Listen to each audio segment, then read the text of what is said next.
Kinwestiyon sa Senado ang pagdami ng mga advertisement tungkol sa online gambling. Pati ang posibilidad na maimpluwensyahan ng mga dayuhan ng mga kumpanya naglalabas ng ads.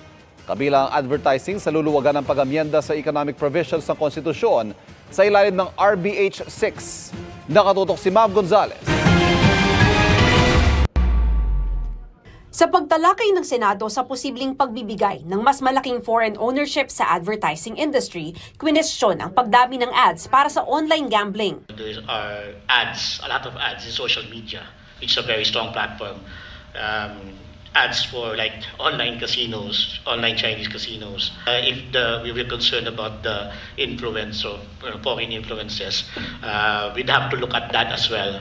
Hindi pala lahat ng online ads dumadaan pa sa regulators dito sa Pilipinas. Because of technology, advertising content can be created outside of the Philippines. Karamihan, hindi na rin dumadaan. I think that's the answer to, or that's the response. Yes.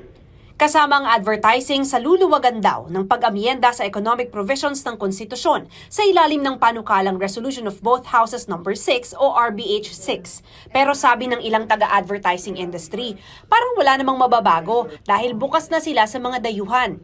Sa Association of Accredited Advertising Agencies of the Philippines, halimbawa, 26 sa 60 members nito ay may foreign ownership. We've seen all sorts of advertising agencies already in the country, whether it's international or local, they're already here.